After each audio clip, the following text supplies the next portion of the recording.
Hello students, अब मैं पढ़ाने वाला हूँ त्रिकोणमिति चैप्टर जो क्लास 10th का था। अगला पढ़ाने वाले हैं।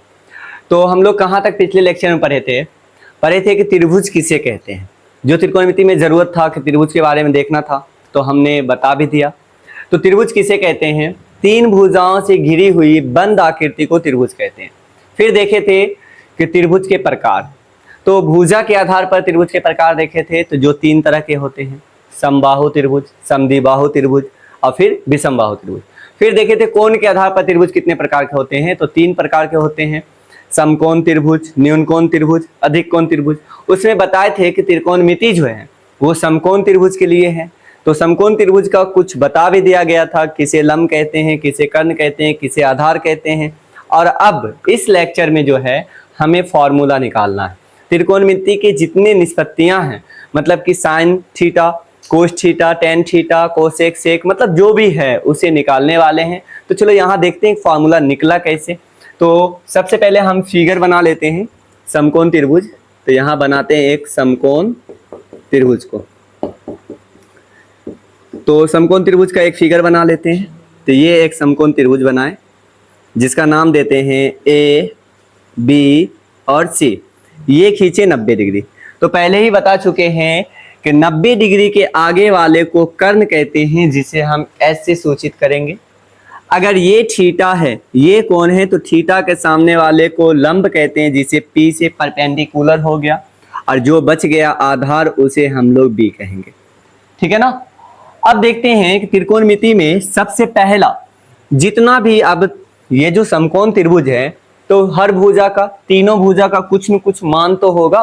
तो इसका मान ले लेंगे, मतलब कि थीटा के सामने वाला जो है लंब का मान ले लेंगे और कर्ण का मान ले लेंगे। लंब को ऊपर रखेंगे, कर्ण को नीचे, मतलब सबसे पहले इसे रखेंगे, उसके बाद नीचे इसे रखेंगे। तो लंब को ऊपर रखेंगे, P को ऊपर और H को नीचे रखेंगे, तो इसे बोला जाता है साइन। क्या बोला जाता है? SINE, sign. साइन का मतलब क्या होता है? लंब ऊपर, कर्ण नीचे। लंब में कर्ण से अगर भाग दे रहे हैं तो उसे कहते हैं साइन। चलो ये समझ में आया। दूसरा फिर देखते हैं कि यहां पर अगर इस बार इसे ऊपर रखें और इसे नीचे रखें, P को ऊपर रखें, H को नीचे। अब क्या करना है? B को ऊपर रखना है, आधार को ऊपर, और नीचे किसको रखना है? कर्ण को। तो B को रखते हैं, B को ऊपर, H को नीचे रखते हैं। तो अब इसे क्या कहा जाता है? इसे कहते हैं कोसाइन। क्या कहते हैं? कोसाइन। याद रखना है, कोसाइन किसे कहेंगे? B को ऊपर, H को नीचे रखते हैं तो हम उसे कोसाइन कहते हैं। अब फिर देखते हैं, जब हम इसे पहले रखें, एक बार इस तरह से ले लिए, फिर एक बार इस तरह से ले लिए। अब क्या करते हैं? इसको लेते हैं, P को ऊपर, B को नीचे। तो हम बोल सकते हैं P को ऊपर रखेंगे और B को नीचे रखेंगे, तो इसे क्या बोलते हैं? इसे हम लोग बोलते हैं टेंजेंट। टेंजेंट। चलो टेंजेंट बताओ किसे कहते हैं? P ऊपर, B नीचे, तो उसे टेंजेंट कहते हैं। अब यहां पर H तो फिक्स था, H हमें पता है कि 90 डिग्री के आगे वाले को हम H कहते हैं। ठीक है। अब ये जो P है, P और B फिक्स नहीं है, मतलब लंब और क्या है? आधार फिक्स नहीं है। तो हमें लंब और आधार को देखना है। तो लंब आधार किससे फिक्स करते हैं? तो हम पहले थीटा पूछते हैं, बताओ किस कोण के लिए लंब चाहिए। तो यहाँ पे बताया जा रहा है कि ये थीटा वाले के लिए लंब चाहिए, थीटा के सामने वाले को लंब कहते हैं। साइन पूछा जाएगा, सिर्फ साइन ये बता देता है कि साइन का मतलब क्या होता है? P/H। लेकिन P बताओ, P कौन है? P तो ये भी है, P तो ये भी है। अब पूछेंगे कि थीटा के लिए P, तो यहां पर बोलेंगे कि ये थीटा के लिए P जो है इसके सामने। तो हम बोल सकते हैं कि साइन थीटा, तो थीटा के सामने वाला ये P, तो साइन थीटा बराबर क्या होगा? तो थीटा के सामने ये P हो गया, तो P/H। फिर बताना क्या है? कोसाइन। कोसाइन किसे कहते हैं? तो B/H को कोसाइन कहते हैं। लेकिन B को कौन पहचानने में मदद करता है? थीटा। तो यहां देखना, तो ये थीटा कौन सा है? ये। इसके सामने वाला ये P, तो जो बच गया उसे क्या कहेंगे? B। तो यहाँ पे लिख लिए B/H। तो ये भी किसका है? थीटा का। फिर क्या है ना? P/B किसे कहते हैं? टेन को। तो यहाँ पर P और B को पहचानने में कौन मदद करता है? थीटा। तो बोलेंगे टेन थीटा बराबर क्या होगा? P बटा B। तो इस थीटा के सामने वाला ये P और ये हो गया B। तो यहाँ पर ये हमने लिख लिया। ठीक है, तो यहाँ पर 3 अनुपात निकला है। पहले P को H के साथ निकाले, P ऊपर और H नीचे। फिर क्या किए? B को ऊपर रखें, H को नीचे रखें। तो इस साइड से यहाँ हम अनुपात निकाले, इस साइड से यहाँ अनुपात निकाले। अब एक इस साइड से अनुपात निकाल रहे हैं।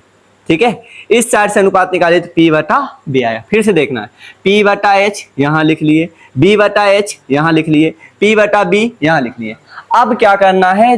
जब इसे ऊपर रखें, इसे नीचे रखें, फिर यहाँ ऊपर इसे रखें, इसे नीचे रखें, फिर इसे ऊपर रखें, इसे नीचे रखें, मतलब P को ऊपर B को नीचे।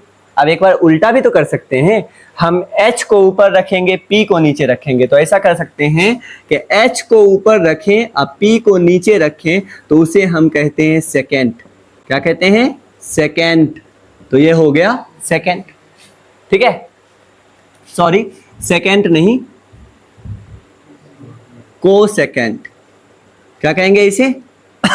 को सेकेंड कहा जाएगा। ठीक है, अब यहां देखना, जब P को ऊपर रखें, H को नीचे रखें तो उसे कहते हैं साइन। जब H को ऊपर रखें, P को नीचे रखें, उस मतलब कि उल्टा, तो उसे क्या कहते हैं? कोसेकेंट। और यहां बताना, H तो पता ही है, लेकिन P को पहचानने के लिए थीटा की जरूरत है। कौन से थीटा? थीटा लिख दिए। अब फिर बताना, कोसाइन। कोसाइन किसे कहते हैं? B बटा H। तो अब H बटा B को क्या कहेंगे? तो H बटा B को हम कहेंगे सेकेंड। क्या कहेंगे? सेकेंड। तो ये हो गया सेकेंड। और हमें B पहचानने में थीटा मदद करेगा, थीटा के सामने वाला P, जो बच गया B। और फिर यहां देखना है, P बटा B। P बटा B को हम क्या कहते हैं? P बटा B को हम कहते हैं टेंजेंट। तो इसे क्या कहेंगे? B बटा P को हम कहेंगे कोटेंजेंट। क्या कहेंगे? कोटेंजेंट। और यहाँ पे क्या लिख देंगे? थीटा लिख देंगे। तो ये बहुत ही सिंपल है। ठीक है, तो त्रिकोणमिति में टोटल कितना निष्पत्तियां निकला, टोटल कितना अनुपात निकला? बस 6 अनुपात है। पहला हो गया P बटा H, दूसरा हो गया B बटा H, तीसरा हो गया P बटा B, और उसके बाद इसका उल्टा। तो ये याद रखना है कि साइन, जो साइन है, साइन का उल्टा क्या होता है? कोसेकेंट। कोसाइन है, कोसाइन का उल्टा क्या होता है? सेकेंड। टेंजेंट है, टेंजेंट का उल्टा क्या होता है? कोटेंजेंट होता है। ठीक है, तो यहां पर यही फॉर्मूला हो गया। तो इसे हम लोग कहने वाले हैं फर्स्ट फॉर्मूला। कौन सा फॉर्मूला है? First formula.